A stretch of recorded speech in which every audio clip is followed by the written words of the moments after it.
And welcome to the Comic Corner. We're just doubling in size every single time we come here. We have AF back. My name is Damon. I forgot to say that. My name is Damon, but more importantly, AF, welcome back. We have a new laptop for you, buddy. Thank you so much. It's so great to be back. You've had a stellar guest stand in for me for the past couple of episodes. But yeah, new laptop, and I'm here ripping Golden State off of a shitty season, might add. But yeah, I'm happy to be back. Let's get into this amazing episode.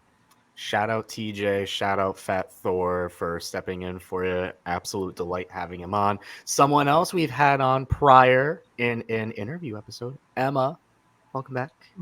Thank you. Thanks so much for having me. I'm so excited. And I was totally vibing out to that intro music. So shout out Ruben. Here, yeah, having a good time. Ruben is the GOAT. But Ruben. Yeah, I'm very happy to be back.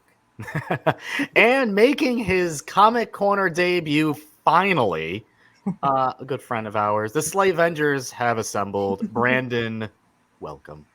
Thank you so much for having me, buddy. I'm super excited to get into this episode, and I'm really happy to finally be making my Comic Corner debut. It's going to be a lot of fun.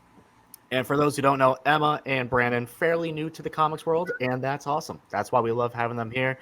We are here to discuss, as teased for the last few episodes, we're finally here, our Superman for All Seasons reading club. Got to read my favorite Superman story, get to hear what Emma and Brandon thought. Also get to hear what AF thoughts, because I don't think I've heard AF's thoughts on this book ever. Ultimate Spider-Man, before we get there, finally happened. And good golly, did that thing take over comic book Twitter, comic book stores, the comic book world by storm. We'll discuss that. And a new year, same AF. Green Lantern, Green Arrow, we'll discuss. And finally, Wonder Woman by Tom King has been absolutely incredible. I'll gaga over this latest issue that dropped the other day. Phenomenal. And right before we went on air here, right before we started recording, DC Solicits dropped. We're talking about the big one, the House of Braniac that's been teased. The next event, because DC just can't go a day without having an event. Just can't go a month without having an event. So we're having a new event. Once again, we are starting with the thing that took over the comic world, that took over just comic Twitter, everything. Ultimate Spider-Man, the book that was my most anticipated book of this year. The book that was Fat Thor's most anticipated book of this year. AF, I can't recall if this was your most anticipated book of this year, was it? I was quite curious about it, so yeah, it was quite high up there. But I got spoiled already, so it is. So fortunately for me, I could talk spoilers without going around it, and I will be. Before I go into it, Emma and Brandon, have you heard about this book at all? Do you know what this book's about? Did you hear about it going into before it even dropped? I'd only heard about it from you, so I don't know anything about what's going on. So I'm very excited to hear the plot.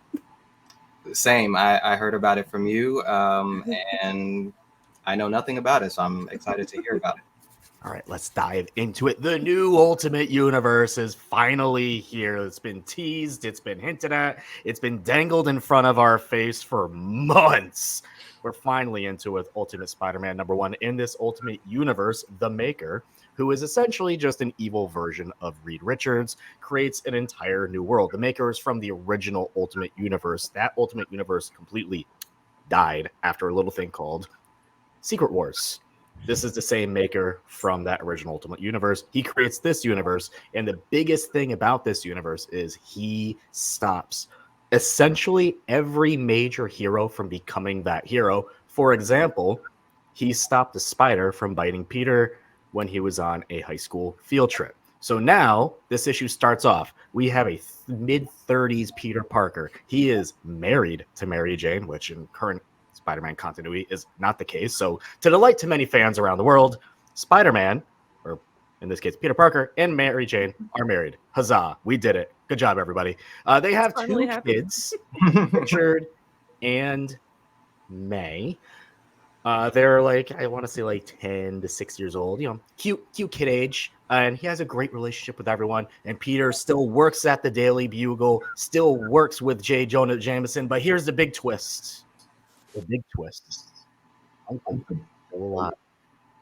He is still alive and he's working at the Daily Beagle and has an amazing reveal page where J. Jonah Jameson is running through the Bugle. Parker! Parker! Runs into Beagle. Oh, hi, Peter. And then goes into Ben Parker's home. Fantastic reveal. One of the biggest things from this world is in a one-shot issue prior to this. There was a bomb that went off, and it was blamed on Tony Stark. And the reason this bomb even happened was because the maker found out that Tony Stark knew everything. He knew all the secrets, so he had to blame the entire terrorist tragedy on Tony Stark, killing Norman Osborn's wife, and Aunt May. So those three off the board, at least some big names, big list of names. To wrap it all up, Peter is a little bit down on his life, feels like something's missing. Naturally, he was supposed to become Spider-Man. He never became Spider-Man, still lived out a pretty solid life, still happy in that regard, but still feels like something is missing. Enter, now in the comic stuff, Tony Stark from the future, who comes in and says, "Hey, I'm Tony Stark from the future. Was stolen from you. Your whole life was stolen from you. In this orb is the spider that was supposed to fight you. This is your choice now, Parker, to really embrace who you were supposed to become." And Peter thinks about it, tells MJ. MJ essentially says the classic line, "Go get him, Tiger." He opens the orb, gets bit by a spider. He's Spider-Man. I have a couple gripes with this, but mostly for the whole part of this book, I loved it. This is an excellent story. Marco Cicchetto on the art is phenomenal. To be expected, Marco Cicchetto's art. If you've read Daredevil, if you read a run of at least a story arc in Captain Marvel with Kelly Thompson, you know Marco Cicchetto is great with his arts. That was to be expected and pulled through. My two small gripes, if I had to just at least make complete nitpicks, is I was hoping this would be a more grounded story, at least for the first arc or two, not getting into like future Ultimate Universe shenanigans yet, and that Peter becoming Spider-Man would become more natural. Like, oh, maybe Peter works at Osborn Industries and accidentally, eventually, got bit by a spider eventually. Didn't happen. It was more interfered, and because of that, it was more that whole fate of becoming Spider-Man was kind of thrusted upon him. He didn't really get to choose. Well, sorry, he did get to choose to be Spider-Man, but that whole idea of anyone can become Spider-Man kind of thrown a little bit out the window just for this story. So that very small nitpick. The other small nitpick is we do get to see Peter in his new suit briefly, kind of in the shadows on the very last page, and that suit is given to him by Tony Stark. He doesn't make his first suit. Second nitpick. If you see some solicits previews that are floating around right now, you can see what this new suit looks like. It's fine for a first new suit. It's very not Spider-Man, which I think I actually kind of like, because maybe, down the road, we'll get to this and it will be his suit. Because this suit you see right here is not the suit that he gets from Tony Stark. So fine, cool, whatever. Other than that, an amazing first issue. This thing has been sold out from comic shops all over the country. Already on second print. I would not be surprised if this thing's going to get a third, fourth, fifth print. This has been an undeniable success on the comic front, and it's so happy. Like, it makes me so happy to see, especially for a character AF, which we've talked about, of Spider-Man, who in recent runs, maybe not universally beloved as he probably should be. Yeah, I was actually just going to mention something along those lines. In the Amazing Spider-Man run that's been going on, there's been some hot, some cold, and it's good to see that a Spider-Man title comes out now where everybody's on the same page. No pun intended, actually. Yeah, just that everybody's like taking it in like wholeheartedly, and yeah, it's good to see. Also, just like looking at this cover, Jonathan Hickman W. I mean, That's a cool cover. it's just right there, huge dub. Mm-hmm. I mean, the whole Ultimate Universe line looks very, very cool. And now we know the premise is essentially going to be a Tony Stark kind of going around and making I sure people kind of. So, my biggest. This kind of became a meme on Twitter when we all found out how this was going to be going forward, where it was like, oh, Tony's going to be like going around making sure people kind of get their destinies fulfilled. So it's like, all right, so he's going to go like Ben Grimm and shove him in like a. Shove him into space to like some radiation. It's like, you're Rockman now. Okay, congratulations, you're the Thing. Or just like absolutely crazy origin stories for some of these characters. It became a little bit of a meme on social media, which is hilarious. Love to see that become like a main stage thing. But for Emma and Brandon, anything that I said, did that intrigue you at all? Does this universe at all intrigue you? It honestly really does. Like, I kind of like the idea of like kind of flipping the normal like superhero story on its head. Like, that kind of just happens to people. Whether, I mean, they make a choice and something happens, or something out of their control, kind of makes them become either a hero, villain, whatever. But that's kind of interesting to think about. Like, oh, if it was given to you, like this is what you were supposed to do. Like, what would you really choose? So I'm very intrigued. I kind of think that's really cool. Brandon, what about you? Same. I think it's really interesting. I'm very interested in sort of maybe exploring what his life with Mary Jane is like, and just seeing them together and married and with kids. I think that would be a very interesting story to follow. And yeah, other than that, yeah. Yeah, so one of the things going forward, we know that Kingpin will be a villain moving forward. We do know there is a Green Goblin in this universe who is more of a hero type, which is cool. Obviously, Norman Osborn, as I said previously, he's gone. He's dead. So who is this Green Goblin? That remains to be seen. Some people have speculated Harry. I've seen some crazy speculations being like, what if this is J. Jonah Jameson? What if this is Uncle Ben?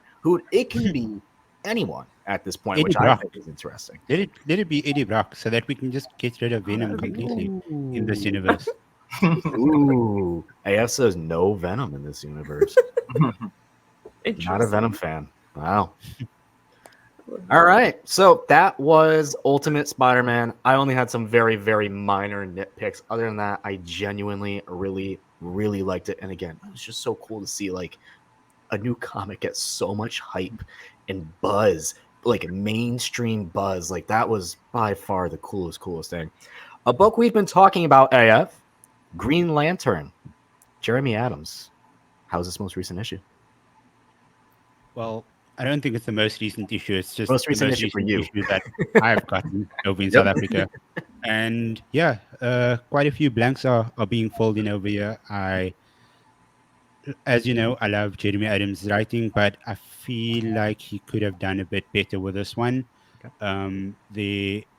There were some blanks filled in. It was all about Sinestro, why he ended up coming to Earth following Hell, and he wants to instill fear so that his ring can be powered up and he can go back home. But Hell basically intervenes and prevents like the entire place from showing that fear and like powering that ring up, and that actually results in Sinestro becoming rageful. And what happens when a lantern like gets filled with rage? They become a red lantern. So then this whole standoff between Hell and Sinestro, and yeah, I feel like they dragged things out a bit longer than what it should have. So that could have been a bit better. But Zamanico, amazing art. The colors, Godlewski, amazing. And yeah, I just like, I feel like every issue, the art just keeps on getting better because it conveys so much emotion from every character. You can feel that in the colors after each page that you turn. And yeah, the book actually ends off with a huge secret being revealed, and that's uh, throughout the entire run, you have Kilowog with Hell on Earth, Okay. and he basically is some sort of conscious for Hell, like he's like this person that Hal speaks to for his advice and stuff. and at the end of the issue, you find out that he's not actually real.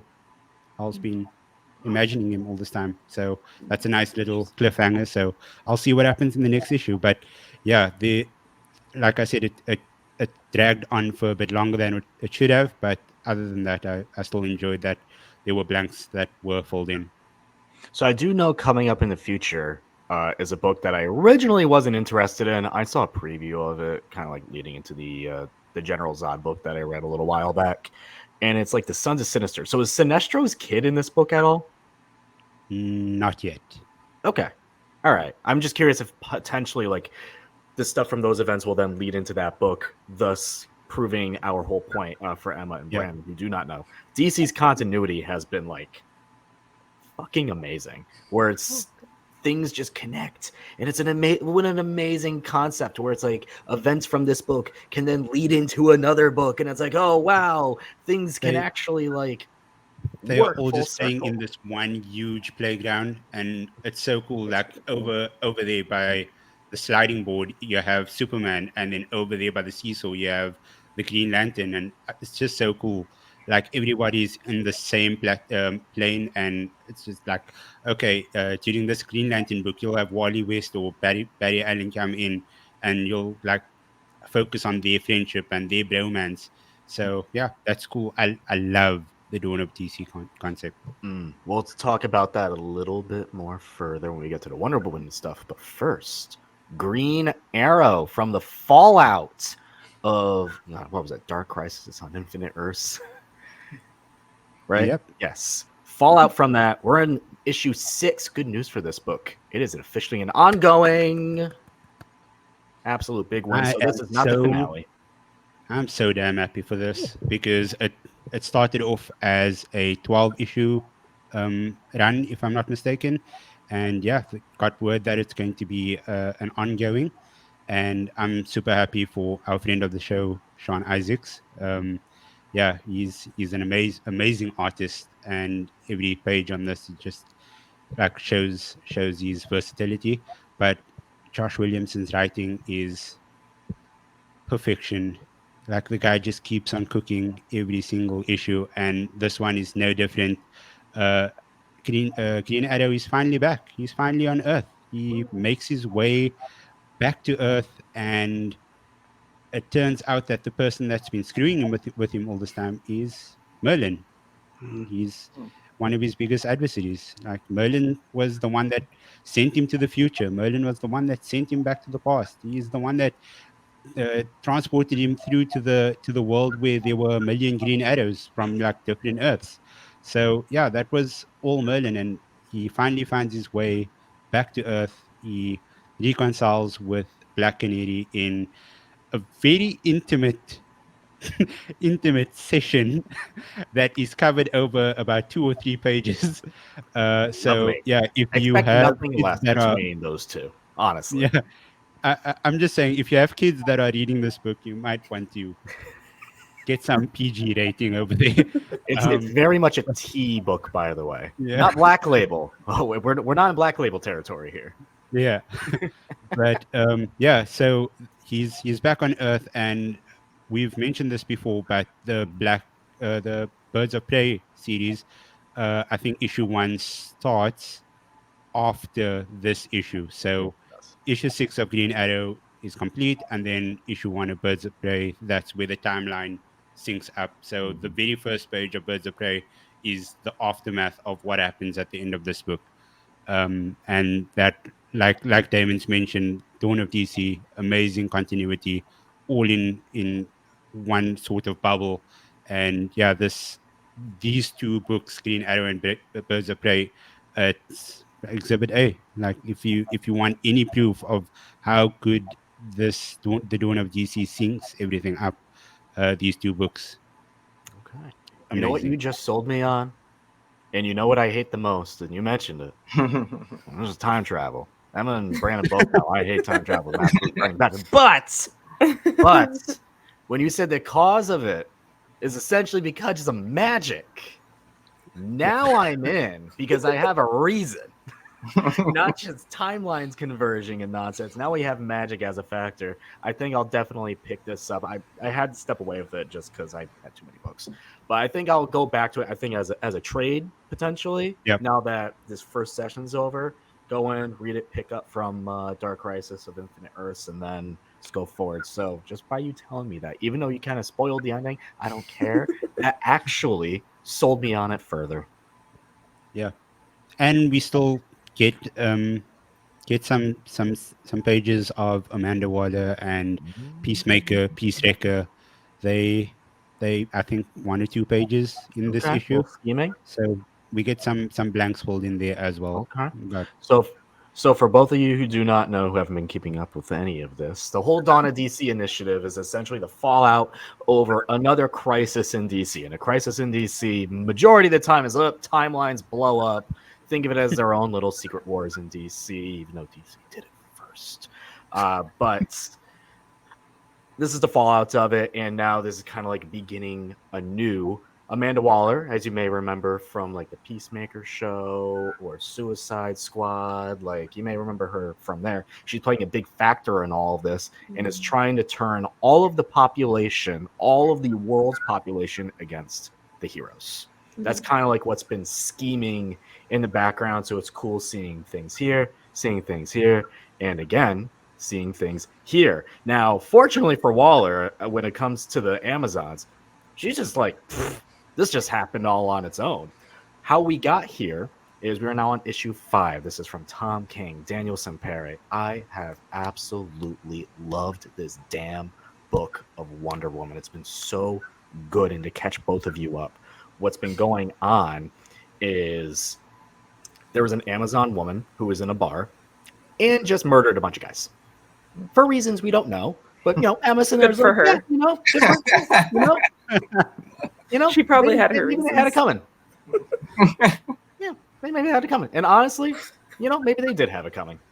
We don't know yet, but there's been fallout from that because now they're trying to arrest this woman, and she's gone AWOL. So now all of the Mascara, which is where the Amazons are from, the world's trying to go to war with them, with Wonder Woman kind of being the spearhead, the figurehead of all of this. So a lot of the Amazons have been forced to go back to the Mascara. This whole political mess has been untangled, and now there has been developments after the first issue or so that there is another lasso in play, the lasso of Lies, who is from the beholder of this character called the Sovereign, who this whole book so far through 5 issues has been a very not so subtle commentary on government lying to you and where does the truth really lie. That seems That's relevant. been kind of like the Timely. yeah, Very timely. yeah, it's extraordinarily timely. It's almost always timely, especially in this country. But it's part of it. It's part of like comics, and they are a beautiful little piece of our time no matter what you pick up. I always find that very, very cool. The previous issue 4, was like one of my favorite issues of last year, and it came like at the dead end to potentially win like my favorite issue of 2023. And while all this world in chaos is going on, Diana takes time to spend the day with a sick little boy who's presumably dying of cancer, and it's like his last days, and he had his last wish where he can just hang out with Wonder Woman for a day. And although his parents are very much against her, and they say that to her face, they want to give the kid his wish. So she has been granted to take the boy to the island just to have a day with him, and it's like the most beautifully drawn, beautifully told story while a war is about to be announced by the U.S. president to say we are declaring war on the Mascara. She is taking time to make sure this one little boy's day, his life, has been made. And it ends by the two of them. And I always get emotional talking about this. I got emotional talking about this last time because it's so beautifully done. They are sitting at the edge of a cliff, kind of overlooking it. And the kid looks at her and he's like, why am I sick? He's like, why am I sick? And she's like, oh, do I need to take you to hospital? Like, are you feeling okay? She's like, no. All like my dad and my friends, they like Batman and Superman, but I like you. What's wrong with me? Oh. And like, and she, you know, she smiles and gives him a hug and says, there's nothing wrong with you, right? Like, beautiful moment from Tom King. It shows just compassion that Wonder Woman has and what she is. This issue follows that. And now that we are getting ready to go to war, Diana wants to make sure all her underlings, like Donna Troy, like Stephanie, like Yara, those are 3 Wonder Girls, make sure they don't get involved. And that's kind of what this issue is, making sure that they don't get involved in this war while there's, the U.S. Army, essentially, or an adjacent branch of it, is gathering their army against Wonder Woman, and it's her rogues gallery minus Cheetah. Which is actually cool because there's a little bit of a criticism of Wonder Woman saying she doesn't really have a rogues gallery, and this is trying to be like, she has it, and it's not just this one character. So it's gathering everyone else, and it's a big get the gang together, even though Wonder Woman's intentions are to say, you're not supposed to join this. This is my fight, not your fight. I want you out of this. And I won't spoil the ending for AF because he's still yet to read this book, but it is, again, very well done. I cannot wait for the next issue. And even though I know that we may not be getting to the fight next issue, this is a very long, prolonged story. It's just been so well told. And it is a Tom King book. So Tom King books do get a little wordy sometimes. They can. If we do another reading club, I do have a book lined up, and it's a Tom King book, and it is a wordy one, but it is a good one. It's great. I cannot recommend this book enough. I will leave it there. Emma and Brandon, I'll start with you, Brandon. Sure.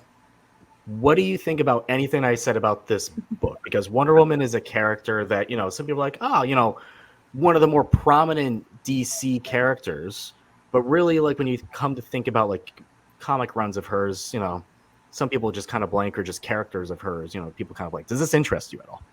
Yeah. A lot of what you said interested me, actually. The idea that the United States is going to war with them, and the idea, like the stuff that you talked about her interactions with this kid, like that really got me. Like that sort of emotional core is something that will draw me to a story. So yeah, so looks like I'm going to be reading that, in a few years probably. Sure. You guys know me. Come on. It's on his list. It's on his list. It's on the list. It's on his list. For those who don't know, Brandon has a very long list. A very long list of things he hasn't seen, but he will see eventually. He gets Emma, what about you? eventually. Yes. Yeah, I'm And going to be the same. And literally every day, Damon tells me something else that I need to be either watching or reading. So Yep. it's just like, yeah. Emma, what about you? Does this interest you? Yeah, absolutely. I mean, pretty much everything Brandon said are the reasons that I would be interested as well. I don't know too much about Wonder Woman, even though, like, I know it's Wonder Woman, Superman, Batman, all the like really famous DC characters. I still actually don't really know much about her, so I think it would be really cool to get an introduction through a comic book, and this one sounds really good. I think is Tom King the same person that does Supergirl, Woman of Tomorrow? Yes. Correct. Okay, good. That is the book that Okay, so I'm be on a future list. Yeah, that's what I'm hoping. I want to do that because that one's also on my list, and I have it on my shelf. I'm staring at it, so I would want to move that up the list because that just sounds like a really cool story. So I'm assuming the Supergirl will be great too. But yeah, pretty much everything about it, like the emotional core, is always something that I'm really interested in various things that I read. I feel like lately I go for stuff that's not like happy-go-lucky anymore. I don't know why. I love reading as an escape, but for some reason I like to read stuff that's gonna make me cry. So that sounds like it's right up my alley. Just that issue alone, that'll do it. That, same thing with me when it comes to like knowing a lot about Wonder Woman and DC in general, because AF's been on my DC. He's been kind of leading my DC journey, kind of like going down lane, like, we're gonna go in this, and I'm like, all right, we're going in. And it's been great. And this has been like the first Wonder Woman run I've kind of like started from beginning to now. And it's just been phenomenal. Absolutely phenomenal. And AF, you know what's also been phenomenal? Yep. You know what's also been phenomenal? Just Oh Joshua wow. Williamson in general. Just Joshua Williamson in Like general. We've said his dub name a over lot today. dub over dub after dub. It's Hmm. just insane. Like the guy is a truly gifted writer, and I'm not completely caught up with Superman. I think I'm on issue 8. Okay. Um, so I don't know what's happened after that, but I just love how he brings so much emotion to every character that's in his books, and just this whole like chained storyline. It was like there were so many new characters that got introduced, but he filled in so many blanks for so many readers. Like over the last 4 issues or so, I had so many questions. Okay, so who's this Mr. Coffin? Who's like I don't know these guys. They've never showed up in DC Comics before. Like, tell me more about them. And he does this in a gradual process, Hmm. and it's so amazing. And at the end of the day, you feel so fulfilled because he tells the story in such a rewarding way. So we have a new event. We're in the middle of an event, but we have a new one lined up, guys. So God, a little evented out, just a little bit. We had Night Terrors, which is almost like a Halloween event in July. The event itself was fine. It was just horrible timing. Now we have an event going on right now. It's called Beast World, where everyone's turning into animals, and it's a little bit of Beast Boy's fault to an extent. But it's been really good. It's been really, really good. And we're almost to the end of that. And now it's like, okay, April lined up, and we have another event coming. But this is the House of Braniac. This is Joshua Williamson's big, big event. This is tying into he's taking over Action Comics for a couple months. Action Comics is the Superman comics that's been going on since the beginning, and it will also be tying into his Superman book. So it'll be like, okay, you read the Action Comics book this one week. Next week, Superman. That will be part 2 of this story. The week after that, go back to Action Comics. All right, that's part 3, part 4. So it will be just like a couple months long, I'd imagine. I don't know how long this will go, but because it has so many books tying into it, I don't presume this will be very long. What this is about is fairly interesting. This was teased in the Superman annual from last year. AF, I don't know if you remember that, but we had Braniac kind of like looking over. Yeah, He's a little there, and he's just watching, and he sees he has another. it was like a cliffhanger sort of thing, like Yeah, making you. another micro city. This Yeah, one of Zarnia, Lobo's planet. That's not Narnia, Zarnia, Lobo's planet. So, looking at some of the variants, we will be getting some Lobo-esque people running amok during this event. Should be fun. I mean, I can't say anything negative about it. I went into Beast World event being like, everyone's turned into animals. I'm seeing this Bunny Harley Quinn variant. What's going on? And then I'm coming out of this, and I'm like, man, this is actually pretty good. Like this event has absolutely no right being as good as it was, but it's been very, very, very solid. and I know that you said that you didn't like the Amanda Waller I tie-in. didn't. Yeah, I didn't. you- That was more the fallout because I've been trying to catch up on all the Superman books. I'm very invested on Superman now when it comes to DC Comics. I'm very invested. So I'm catching up on the adventures of John Kent Superman, which is him going into, for me, I know a lot of people love this, the Injustice universe. And a lot of the Waller book that was a tie-in had to deal with like that, but it had absolutely, really, truly nothing to do with like the Beast World stuff. It had like other world implications, which I was like, all right, I have no idea what's going on here. Although it could mean that they could be setting up a new universe. Potentially. yeah. Maybe that's where all this Waller stuff is going to. That would be crazy if that happens. But it's possible. It's possible. All right. So Yes. just before we segue to something else, the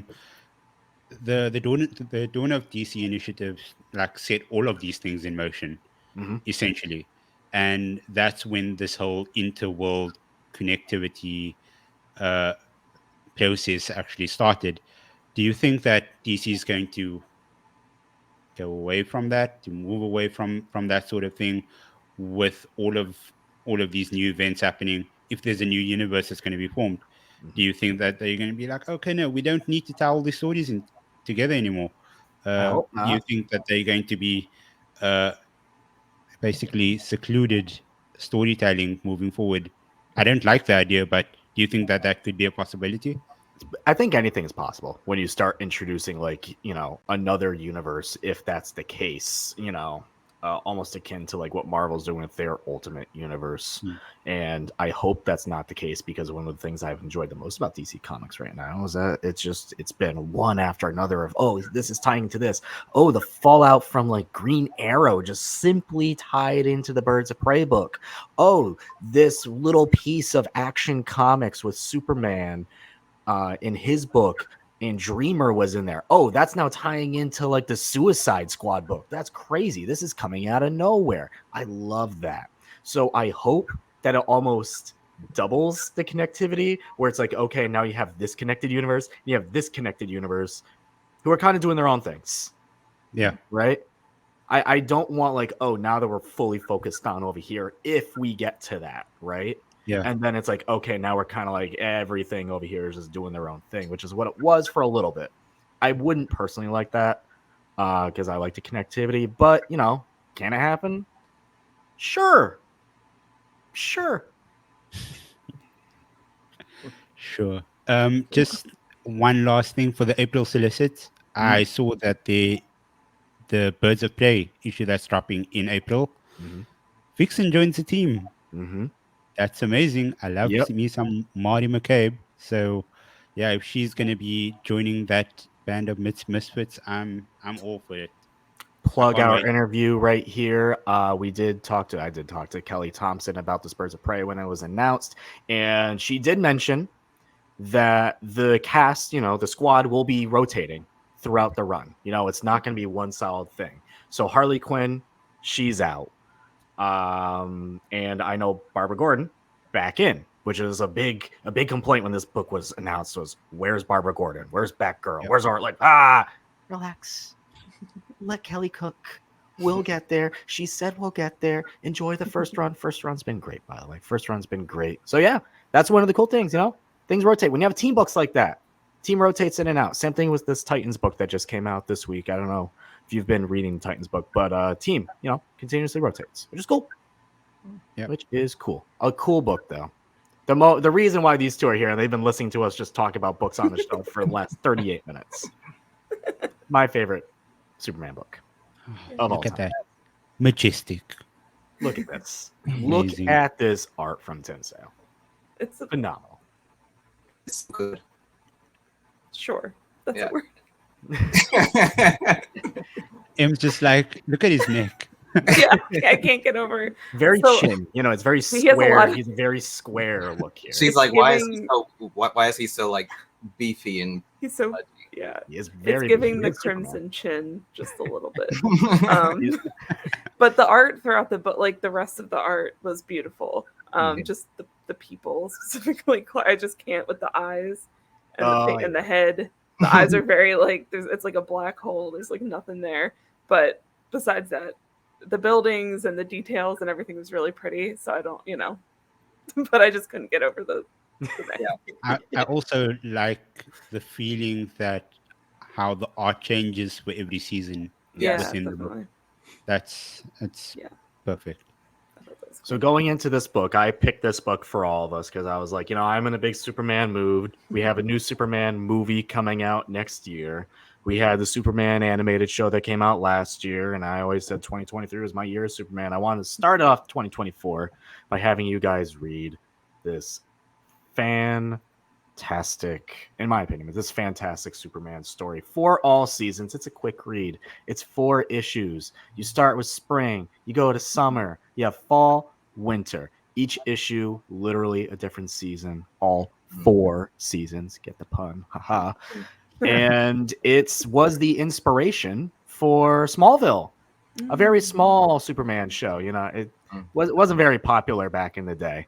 And What show? you can, yeah, and you can definitely see the inspirations here from that. I want to start off with just general thoughts on this book before we kind of go into like the grander story or the seasons themselves. Emma, you gave her a little bit of thoughts on the art style, which wasn't your favorite, but you like some of it. You like the aesthetic of it. Yeah. General thoughts on this book. I really enjoyed it. It was an easy read, but I liked the kind of like emotion behind it. I know very little about Superman, only just what I've seen and heard. So it was kind of nice to get like a little refresher in general, like the family and like where he grows up, stuff like that. And it's funny because growing up, I obviously heard of Smallville because it was a only a little show back in the 2000s. Yeah. Just no big deal. And I always thought it was one of those because I never realized that it was connected to Superman. And I always just thought it was a show that's kind of like the OC or anything or something like that, where it was like one of those type of shows. So when I like realized Smallville, I was like, oh, okay, that makes sense. So it's kind of fun to get like a little bit more lore there. But I thought it was really great. I mean, it was really interesting. Like the stakes were really interesting. When he gets to Metropolis, I thought that was really cool. It was just I liked it. I really enjoyed it. Brandon, how about you? Yeah, I'm kind of in the same boat as Emma. I mean, when Smallville was on, like for the first several seasons, I didn't really know what it was. I didn't know that it was a Superman origin story. I didn't really realize that was Clark Kent. But I grew to love that show.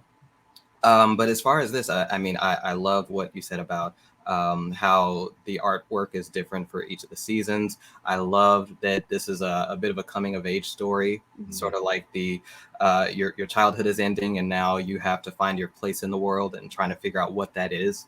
I thought that was really, really well done. I think it made Clark very relatable, and Clark is a character and Superman is a character that I think maybe in the wrong hands could very well not be very relatable, but he's very relatable here.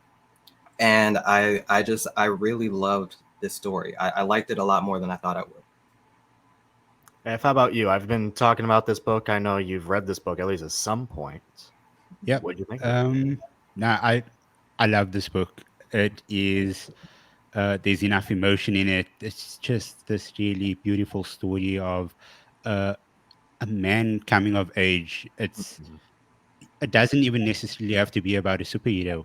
Yeah. It can be about any person reaching that point in his life where he has to move away from what he knows, get out of his comfort zone, and prove himself to the rest of the world, or prove himself to himself, actually.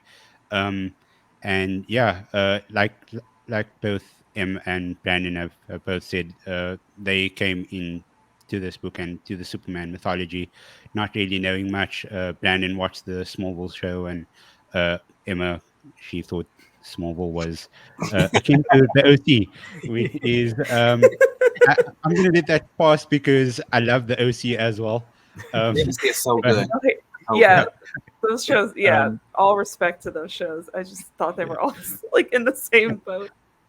But yeah, so yeah, like for somebody coming into the Superman mythology, I think this is a perfect book to like ease your way in. It's a very light read. I think I finished it in about an hour and a half, so got through it really quickly, and it gives you the backstory about Superman. It just gives you proper a proper base for you to land on who Clark is, how he becomes Superman, his interaction with his parents, and everybody around him in Smallville. I loved it. I cannot recommend it anymore. I can't either. One of my favorite things about this book, and I'm gonna start going into kind of like the seasons aspect because each issue is from a different perspective, and I love that. From a narration standpoint, the first season, Spring, it's Pa Kent, and it's kind of about him, letting his son, move away, which is that's an aspect that so many people can relate to, and I love that you're in Smallville and you see just like small stakes and seeing your kid grow up. And this kid is Superman, so it's like, hey, go move that bolt. He's lifting it, right? And it's funny, and you get to see just like how some people think about the towns that you're from. There's small towns that are boring and they hate them because it's small and I just want to leave. But a lot of people forget that that's part of who we are and where you're from, whether you're from a big city, whether you're from a small town and you resent it. And a lot of people from big cities may even resent that too, right? Like that's just a part of you. And that's what I love about this book. Spring is one of my favorite. So the first issue is one of my favorite out of all of them. For the spring book, from Podcast's point of view, what did you think of that from like a father aspect? Mhm. Yeah, I thought that was really like cool and really relatable because it's very, I mean, I think like you said, most of us can relate to that kind of like, I mean, not from a parent's perspective, but from a kid's perspective. Of I remember when I was 18 and like I wanted to get out of here so bad, and I was just like, I'm ready to go, like whatever. But then, you know, joke's on me because I went to school an hour away, got homesick, and transferred to a school right like 10 minutes away from me. And so it kind of like reinforces that aspect of just like, you know, it's tough to figure out like where you want your place in the world to be, especially when you're coming of age. You're like, do you want to go out and kind of make an impact in another area, or do you want to come back and be kind of like rooted to your family and like where you grew up? And it's hard to really, even if you want to leave, that's part of you. So it's like coming back and just kind of reflecting on that and seeing like from the parents like not wanting their kids to go, but also wanting them to grow, and then vice versa. And I think it's really, I thought that was a really good way to start off the story and kind of create the emotional stakes going into it. Brian, what about you? Yeah, I loved getting this from Jonathan Kent's perspective. I loved that we get to see sort of his concerns about the fact that Clark has these powers that seem to be unlimited, and they continue to grow. And meanwhile, Martha has no concerns whatsoever because she says we've raised a really good person. And I just thought that was really sweet and really wholesome. And there was so much about this season in particular that I really enjoyed. You know, besides Clark being very relatable, I felt like at the very beginning when Jonathan Kent is plowing and tilling the soil and he's getting the farm ready to grow new crops, I felt like it kind of almost paralleled Clark's journey because he's like he's preparing to grow into the man that he's meant to be, and eventually blossoms or blooms like a crop would, and leaves Smallville for the big city. So yeah, it's really well done, and I loved every moment of it. There's a moment that brought up later I want to talk about too, between Pa Kent and Clark, especially with him being in the farm, that I love too. AF, before we get into summer, what were your thoughts on spring? Yeah, no, I think Brandon and Emma, they hit the nail on the head with all of their points. Just like everything that comes from Jonathan Kent, it's all about concern about how this boy that they've raised for the past 17, 18 years is going to move forward with this huge responsibility on his shoulders. And at one point, when Clark goes out to him in the field, and it seems as if Jonathan gives him the cold shoulder, and he's like, Clark is looking for some sort of reassurance, but Jonathan's just like, no, like he's just being extremely grumpy with him, and that's just coming out because of his concern for him, and can he actually handle this big responsibility? And it's nice, like just like we're gonna cover all of this like well for the rest of the seasons, but just like the gradual change over the next few seasons and how it ends at the end is like it's a lovely, beautiful process of emotion from Jonathan Kent towards Clark. The art in here again, when they're both, you have a beautiful double page spread. Yeah, Of the two of them overlooking the horizon. Yes. Does this ever get old? No, it never does. And I love the line. The immediate next page, another double page spread of Metropolis. And Jonathan says, and he's like, you know, he can actually, that's gorgeous. there it is. I like the colors in there. The colors phenomenal, are so nice. phenomenal. And then the next page, a double page spread of Metropolis, and Jonathan says, man, you really can't see the horizon unless, you know, you're flying. Well, I guess that's why. Clark likes it there. And it's very beautifully done. We go into my favorite season personally, which is spring. This is told from the perspective. Summer. Oh, sorry, summer. Good golly. What is seasons? Next one is summer. Seriously. Told from the perspective of Miss Lois Lane. And I love this because I just love Lois Lane because she's just so sassy, so snarky, so snippy, so always questioning. Just being like, why? Why are you the way you are? And getting frustrated with herself. And it's like, God, Superman. And it's great. And She gets so annoyed. She gets so annoyed. Yes. So annoyed. It's just, she's like, man, it's something about him. And it's so well done. And it has, I believe this was from spring. This is my favorite moment in this entire book. And it's a moment we've seen in other media. We've seen it in Superman and Lois, which is he saves a kid, and the kid says, "Oh, nice costume." He says, "Thanks. My mom made it for me." One of my favorite Superman moments ever. And the way that this very panel was translated to the TV screen in Superman and Lois was done so amazingly well. So amazingly well. If you guys, M and Brandon, if you haven't watched Superman and Lois yet, Damon can vouch for it. Like I CW show told is him, excellent. I've seen a little bit of it. I've seen like 5 episodes, and it is really good based off of what I've seen. It's going on my list. Going on the list. So She has summer I have a exists, list. and you get it from the perspective of Lois. I love this season. Emma, first we'll start with you again. What was your thoughts on the second issue, Summer? Yeah, I like this one too. I mean, I so it was interesting. I was having a hard time following who the narrators were for each. I kind of like figured it out once it kind of got into it. But I think Lois is really cool. I'm very excited to see her in the movie.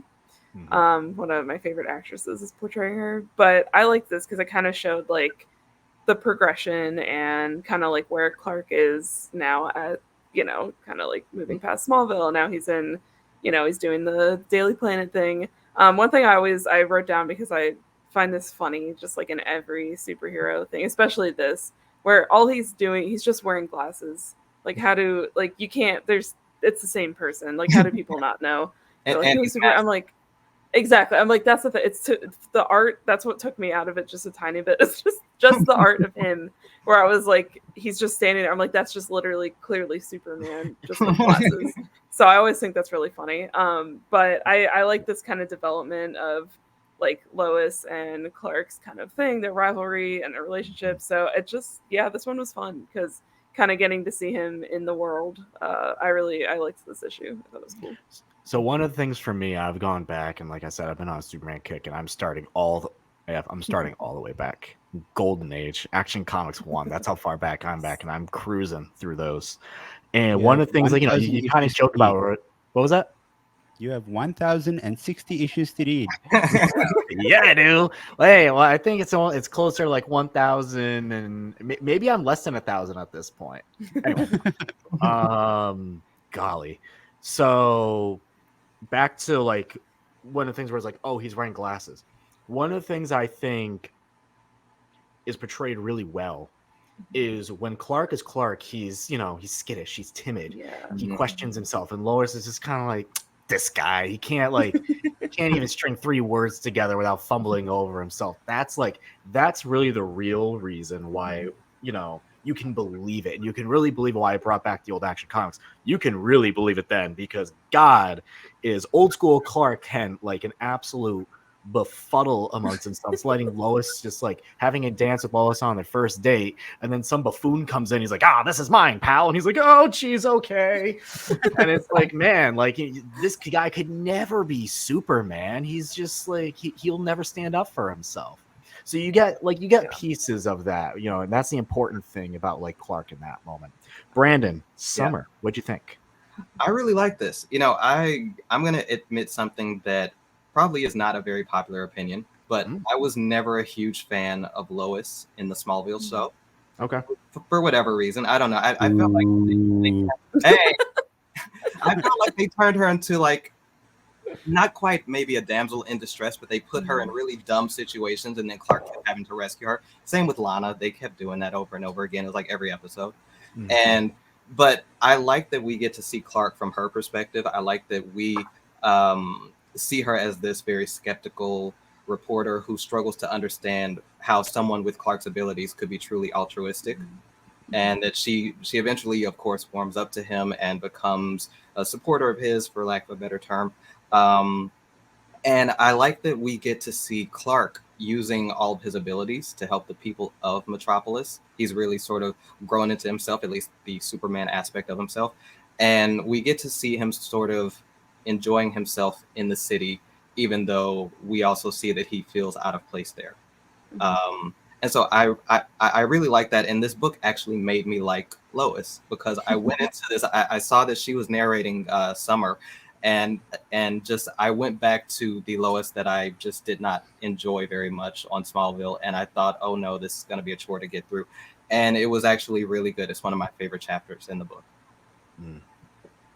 AF, what about you? Sorry, AF. Sorry, buddy. Now they're gonna have war. All good. Yeah, I like this one, not as much as Spring, but I did like Summer. Just the whole aspect of Lois teaming up with Lex to try and infiltrate and get some things. You know, Lois always has an agenda, so yeah, like that. That was a nice little segment for me, and just the fact that like she gets annoyed with Superman at every occurrence. He saves the day. He does this. He does that. I'm like, oh, okay. Like, how is this guy so good? How is he managing to do all of this? And obviously, it pisses Lex off as well, because he's the one that's like trying to protect, or he's the one that's trying to get Metropolis under his control, and then this other guy comes in and just takes all the spotlight off of him. And obviously, we know that the next season we'll get into what Lex thinks of everything, but yeah, just like Lois is such a fun character, and was it at the end of the season where she's like, "Oh no, Clark Kent, it can't be," and Yeah. it's just like, no, like she had a hunch, follow it, Lois. You are better than that. Get That to the bottom of that happens. story. Yeah, that happens, I believe, at the end of the next season, which is Okay, fall, yeah. because Superman goes away in fall for quite some time. And the reasoning is because of the aforementioned Lex Luthor, where this narration is from his perspective. You get to see what he thinks of Superman, where he was the true hero of Metropolis. He brought this whole town that turned into the city from nothing. Now, this one, perhaps my least favorite, but it's still very, very good. And the reason for me it's my least favorite is because the previous two and the next issue are extraordinarily grounded. Superman, this gets into a little bit more of the sci-fi, even though this sci-fi is still fairly grounded. Emma, what'd you think of Fall? I thought it was really interesting. I am kind of on the opposite. I love the sci-fi, like kind of weird shit. So as soon as something like that pops up, I'm like, okay, you have my attention again. I thought kind of it's starting to kind of like, I mean, you see it a little bit in Summer, but kind of seeing like what the stakes are, like what's going on here, like what his motivations are. Definitely really interesting to get his perspective, because that's just like kind of like an internal perspective.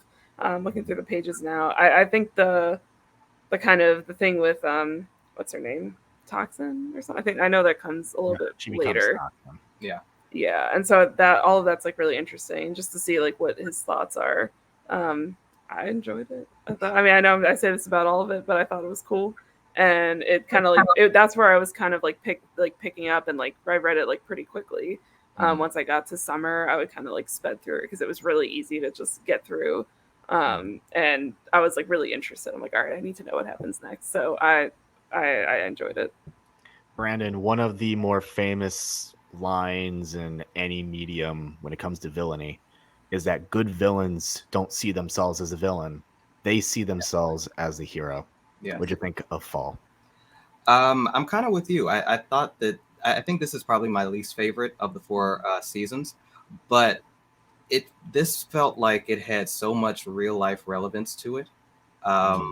Like Lex, especially the way that he's drawn and his characterization, feels like maybe certain You change some hair color around, Yep. here and there. certain figures in say pop culture and politics these days. Yeah. He's angry. He always seems to escape justice. He has this need to be admired and seen as a savior. He's petty. He's vengeful.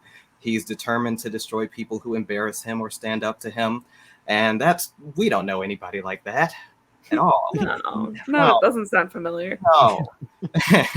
But I like that this chapter really shows like how cunning and diabolical he is. Like he's willing to unleash this airborne virus on Metropolis again. Relevant. This airborne virus on Metropolis and brainwash this woman who Clark saved in the previous chapter. Brainwash her basically into helping Superman stop the virus, knowing that she would die. Spoilers: die from being exposed to the virus as she tries to fight it. And he also knew that after she dies, that Clark would blame himself and that he would beat himself up over it. And because he was unable to save her. And so it's like we get to see this like stark difference between the way that Lex and Clark were brought up. Because in his narration, I think Lex says something about he was ignored and beat by his father. And on the other side, we see how Clark was brought up with Jonathan and Martha. And so it's like, Clark had these incredible parents in Martha and Jonathan, and he grew up to be this incredible, selfless, kind, and altruistic person. And then we have Lex, who was beaten and ignored, and we see the type of man that he grew into. So it's very interesting. I love that sort of commentary. And even though this book was published in 98 or something, it's very interesting that bloviating, narcissistic figures, they just never really go out of style, do they? Never. So it seems to be one of those things that's always relevant, and that's what that's what I liked about this too. Like it very much is like, oh, this is just really, it's a little real, it's a little like, and kind of see those stark contrasts of like Brandon said, of how like somebody who grows up one way, and a lot of the time sometimes it's like you grow up a certain way and then you want to be the total opposite and you want to take that and like be a better person, but it doesn't always work out that way. And I think I always like the juxtaposition of like a villain like that and a hero like that, where one is seen to be truly good and the other is seen to be bad, but then kind of getting their inner perspective of like why they became that way, and how they use those kind of things to get inside the head of somebody else. So I thought, he's a very clever villain in that aspect. So he's much smarter. He's much smarter than his real life counterpart, shall we say? No, for me, Lex is probably one of the most sadistic villains in comic book history. I mean, the dude in this issue, he is willing to like basically just wipe out an entire city just so that he can chase one man away, so that the spotlight can be back on him. I mean, how much more selfish do you have to be? And it just shows you how devious and vicious his mind is. And if this book is, like as James Gunn said, it's heavily influences Superman Legacy. I cannot wait for Nicholas Hoult to take this role on and be just as sadistic as he is in this issue. Because I mean, wiping out the city just to chase one man away, that is crazy. But I guess that's what makes him Lex Luthor, and that's what makes him this huge, insanely, how can I say, trying villain for Clark. Like it pushes him to a limit, and like you said, he leaves Metropolis after this because he couldn't save that one girl, and that's where the guilty conscience comes in. That's we spoke about how Jonathan and Martha raised him compared to how Lex was raised. He has a guilty conscience. So if something like that happens and he couldn't save the person, he's going to turn around, he's going to walk away, and that's the end of that. And I think that's what was done so perfectly in this issue. One of my favorite things that they did in this issue before we go to the final one, which is Winter, is Lex tries to replace Superman with something so soulless as just his robots, you know, his savior robots. He flies around everywhere, and it's very corporate America-esque, where it's like, we're gonna replace something that somebody loves, that everyone loves, that has character, that has character, charisma, heart. We're just gonna replace with something as soulless as just like a machine. Mhm. And that is a good embodiment of Lex too. It has a little bit of, we see in the previous issue where where he's standing outside and the wind blows his hair, and that was like, that one scene, to compare it to things we've been talking before, you're just kind of like, I've seen that before. That looks awfully familiar. But there's, not just that aspect of him, but it's also like that tech businessman. We're just replacing, just Superman. I'm gonna replace Superman with robots. Like, who does that? Yeah. That everyone hates, and it's soulless, and it's just like, this is a gross carbon copy of something we loved. Like I said, this may be my least favorite, but this is still my favorite overall story. It's like saying, it's my least favorite. I gave it a 4.5 out of 5. Right? Like, on to Winter. We are now at a one other Clark thing Kent. that Yes, go ahead before we move on to one Winter. other thing that I wanted to mention that sort of just hit me, because we were talking about how this book inspired Smallville. Mhm. And what I found interesting, because I didn't really know what to expect with Lex going into this. I knew that he was a part of it. And obviously in Smallville, like, he and Lex are actually friends for like the first like 5 or 6 seasons or something. And so I wasn't sure what to expect, but I like the fact that right out the gate, Lex just does not like him and has it out for him, because he feels like Clark has stolen his shine. So that's all.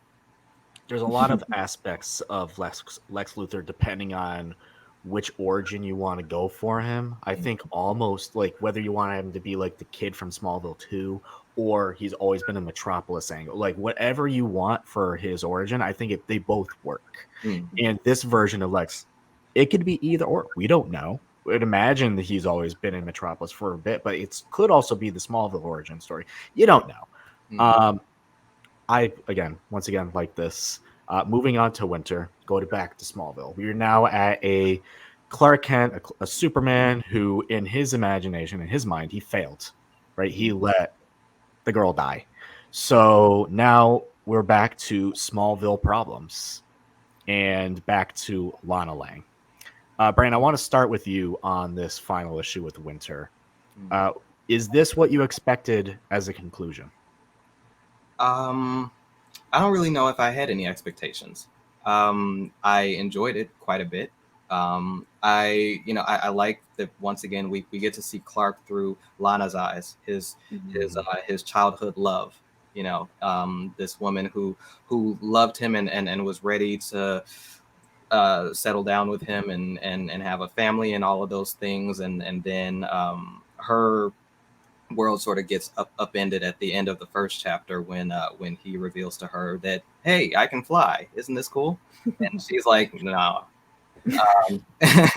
But I like that that we also get to see her sort of pick him back up after feeling guilty about not being able to save Jenny. But we also see that she returned to Smallville as well, and she's feeling just as lost as he is, and they both return to the place where they feel most comfortable. And I thought it was really cool. Like, there was a really cool moment. Like, I love seeing Lana having dinner with the Kent family, and I actually messaged Damon when I got to this part, but there was this really cute and sort of wholesome moment in the Kent family kitchen where Martha says, hasn't Lana turned into a fine young woman, Jonathan? And Jonathan just says, I only have eyes for you, dear. It's so cute, and it's so like wholesome and sweet, and it's and I love the way that that this sort of that this chapter ended. Like there was a moment that the pastor said, you know, like after everything, he said something about we can be grateful for the seasons, no matter how cruel or harsh they may seem, for it is only through their passage we can only appreciate the future. And to me, like, well, obviously that's like the thesis of this entire book, isn't it? It's just really really wonderful and really beautiful and wholesome, and I enjoyed it. I didn't have any expectations going into it. I didn't have any expectations regarding Lana because she is a bit different from the Lana that I'm familiar with in the TV show. But you know, overall, I really really enjoyed this a lot, and it's really smartly written and it just hits you right in the feels, and it's just definitely my favorite comic book thing that I've ever read. You love to hear that. I forgot to mention before tossing it to Brandon, this final chapter is from the perspective of Lana Lang. Emma, I don't know how familiar with are with Lana Lang and her story, who she is. You know, the LL before the LL before the LL. There's a lot of LLs, and Yeah. I make that joke in this book. There's a lot of LLs in Clark Kent's life. Emma, what'd you think of, you know, the perspective from Lana Lang and just the, you know, the conclusion in general? I to answer your question, I know pretty much nothing about Lana Lang, so this is a kind of cool first introduction for me. What I liked about this book in general was how it just accessible it is to somebody who's not really familiar with much of the Superman lore. I thought it was a very like I followed what was going on for the most part. I was like, this is really easy to get into. But I think Winter was definitely my favorite chapter because it. I mean, of course, it brought everything together, and I like the idea of like kind of going back to your roots, kind of like what we talked about before, and having that be the way to like reconnect. And you know, kind of he had this guilty conscience. He came home, he's kind of in a bad spot, but like being home and being with family, and then you know doing like helping people in your community as a way to kind of reconnect and like come into yourself, like be like who you like are meant to be. And I thought that was a really great way to end it. And yeah, kind of reconnect with your love and all that. I liked them together. I think that was a fun aspect of it. Yeah, I thought it was great. I love that whole idea of just like coming back home and just being with family. I like those scenes with at the dinner table were really cool. So it was definitely a 10 out of 10 for me. AF, we mentioned, well, in previous shows, our thoughts on a certain Superman movie, the most recent Superman movie, the Man of Steel movie, and some things we like about it and some things we do not. And one of the things that gets laughed about in that movie quite frequently is the fact that John Kent dies from a tornado, from a natural disaster. Good news, everyone, in this book, there is a natural disaster. John Kent is swept away by a flood, but oh, what a concept. He is saved by Superman. Yeah, and I mean, there's still a bit of suspense built into the entire segment, but I mean, our boy comes through in the end, and he manages to do it. Like everybody's obviously worried, and um, I think the reader is put up off the on the edge of their seat as well because they are wondering, oh no, does Jonathan die? Like, does Superman lose his father now? And yeah, he comes through, he saves him, and it just works out all in the end. And just going back to both Emma and Brandon, the whole narration from Lana, it's done so beautifully, and they both come back to a space where they come back to each other, where they know that they can find the most comfort. They know that that's their safest spot, and they know that they in each other's arms and in each other's company, in each other's presence, that's where they can be themselves in the best way possible. So that's all like beautifully done, and um, just the ending of the book as well. It's just that reassurance that Clark knows I am Superman. He's like he basically acknowledges everything and he takes on that responsibility, and that's when it clicks to him that this is who he's supposed to be, this is what he's supposed to be doing, and everybody counts on him, and he wants to go out and save the world. So it's a beautiful ending to a beautiful story. Before we wrap up, I want to put out feelers for all three of you because James Gunn has mentioned that this book will serve as part of an inspiration for his upcoming movie, All Star Superman as well, which neither of you have read. AF has read. But for this book particularly, is there anything specifically out of this book? Brian, I think you mentioned this, or AF, I think you may have mentioned this at some point previously. You can bring that up again if you want. Is there anything from this book that you are like, ew, when I see this movie on the big screen, I want to see this? And I'll start with you. Trying to think. Yeah, I mean, honestly, I liked it was the whole issue of Lex like releasing this like virus and that kind of I thought that was a really interesting villain thing. I think again it's really relevant, unfortunately, and I think that would be an interesting thing to have on the big screen. But honestly, like the visuals would be really cool. Like kind of being in Smallville, I think would be cool, and kind of seeing how James Gunn does that because I tend to really love everything that he does with the sets and all of like wherever it's filmed. Just seeing some hometown stuff, I think would be really cool to see on the big screen. One of the things that James Gunn did say he will not put in his movie is we will finally not see Krypton explode on the big That's screen good. to start off a Okay. movie. And AF, you mentioned that at the beginning. This is a good intro to Clark Kent, to his story as Superman, and you do it all from Smallville. AF, what do you want to see from this So book to the big screen? I have a couple of things from this Oh, book list that them. I would love to see. So, firstly, Ma and Pa Kent. I Mhm. want to see that relationship, even if it's in flashbacks. I want to see that beautiful relationship that they have with their son. I want to see a couple of interactions like Clark going out into the field speaking to Jonathan. I want to see that. And I feel like James Gunn is the best person to write scenes like that. He'll bring soul to it and it will just be beautiful. Another thing that I would like to see, and that Rachel Brosnan has mentioned at the Critics' Choice Awards this past weekend, Feisty Lois. Yeah. Like we saw Feisty Lois in the book. I want to see Feisty Lois on the screen, and I feel And like she we is the are going perfect to get that. person. Yeah, she is Yeah, the perfect person to do that. She will do that very well. yeah. And then lastly, even if it's in flashbacks, I want to see the relationship of Clark and Pete Ross. We saw him Mm. in this book. He had a lot of mixed feelings towards Clark Kent, Hmm. leaving Smallville to go to Metropolis, being proud of him, and then coming back and being upset and angry with him for coming back to Smallville. So I want to see that sort of relationship, even if it's in flashbacks. I'd like to see that.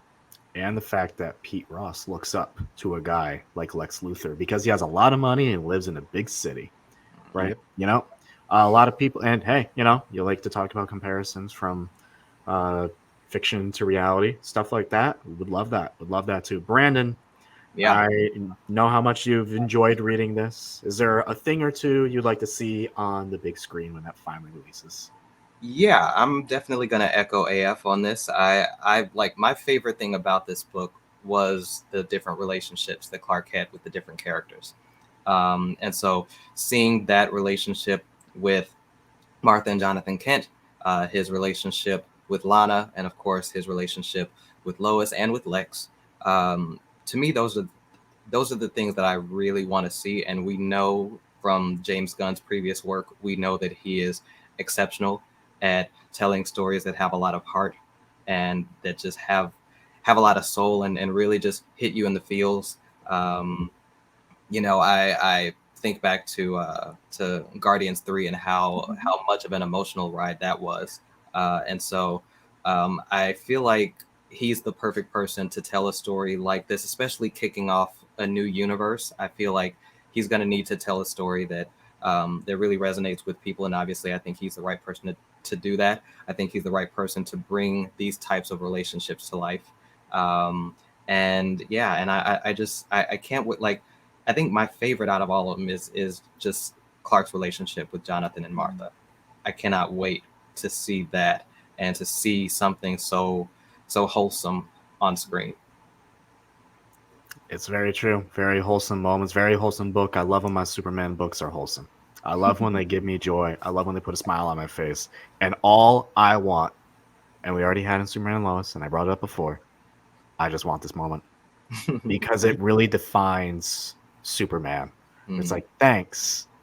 My mom made it when the kid says, I really like your costume. You know, thanks. My mom made it.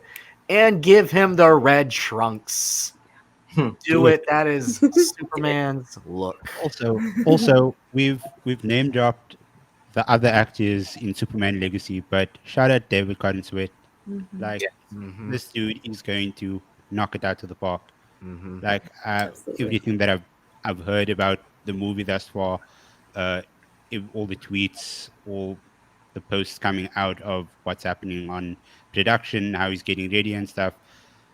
I have extremely high hopes, and I'm not going to be disappointed. And the I boy agree. is getting big. And he won't He's have getting a big. thick neck, hopefully. Very square. Very square. Very, That- yeah, That's actually where he's beefing up, and just his neck. just He- to he's get just the doing, big like, neck. He's just doing like neck push-ups. Yeah, it's just neck exercises. All right. Well, that is it for this episode of the Comic Corner. A very long episode, but we had the book club attachment to it. Emma, Brandon, thank you so much. We will discuss off air which book we'll do next, when we will do it next. Supergirl high up on the list, Nightwing high up on the list. AF, I want you to throw in a book or two as a recommendation as There you well, go. not just me being like, hey, read this, Or if either of you hear about a book you want to read, that's great too. We will It'll probably be continue one of the this ones that I every own month or already, two. so that I can. Yep. We'll I- continue this every other month or so, to give everyone time to read it. So depending on how big the book is also, we're very fortunate that this one is only 4 issues and it's a very easy read. So, Emma, for you first, where can people find you on the interwebs? So I think it's on my little thingy. That's my Twitter username. I always have to like read it out, but it's right there. So if you're just watch this on YouTube if you really want to follow me, you'll figure out how to follow me. But then also you could follow me on Letterboxd at Emma Jacqueline, Jaclyn, because I feel like that's the one that and Twitter I use the most. And no, I will not be calling it X. It's not X. It's Twitter. I don't know what next Um, is. Yeah, Yeah. we don't know So her. we don't talk about her. Yeah, I mean you can find me on Instagram too. Just if you go to Agents of Fandom, then you'll find me. You If can you really find want to, you Emma will. on the interwebs, on all over the places with handles, and you can find You her. can Brandon, find where me can find on you on the interwebs? Sunday night at the next HBO show. I might have a tweet that goes viral, so you'll probably just find me there. Yes. Brandon, where can people find you on the interwebs? So if you want to follow me, then you can follow me. I'm at Indigo_15 on Twitter. I'm at the Indigo Chronicles on Instagram and Threads. And if you're on Blue Sky, I am at indigo15.bsky.social or something. I These don't. guys' social names are terrible. They just throw Yeah, in that dot it's- blue sky thing. It's a lot, and you can also check out my work over at agentsofandom.com. Right now I'm covering the Percy Jackson and the Olympians TV show, which is doing very, very well, and we're very excited about that. And when you follow me on any other social media platform, just be warned, I will be tweeting a lot about Percy Jackson and Tomb Raider and Indiana Jones, so just As you should. yes, but I know it's a lot. It's a lot, but that is my gift to you. AF, And- where can people find you on the interwebs? I am at. Is it here? Is it here? That is there. At AF Barker 642 on every social media site, X, It's easy enough. Instagram, TikTok, Threads, you name it. Same standard everywhere, and yeah, it's just easier to remember. Just on Brandon, there is nobody better to cover Percy Jackson Yes. than this guy over here. Thank I you. agree. Thanks, buddy. He It's knows the been a source really good. material inside out, Yeah. and I love reading his pieces. You guys should too. Thank you. I second that because the series is excellent so far, and all of Brandon's recaps have been excellent. So just head over Yep. there Thank you. before you follow all of us. Absolute truth. then follow Yeah, all of us, everyone too. says. That means the world to me coming from you guys. I love that. Thank you. You can find me on Twitter at Damon Tweet. You can find me on Instagram at Damon.Graham. You can find me on TikTok at Damon Talks Comics. If you see a theme, follow the theme. If there's a new social media website, follow it to there. That'll do Is it for Damon this Box episode. still on That Letterboxd? is actually still a thing on Letterboxd. Damon Boxed. BOXD. Golly. Can't believe I got away with that one. Yes. Go support your local comic shops. BoomTube Comics, Yep. Southington, Connecticut. Joe, go check them out when you can. Love them to death. You guys are great. That'll do it for this episode of the Comic Corner. Go support your local comic shops. Go read some comics. And above all, have a good day.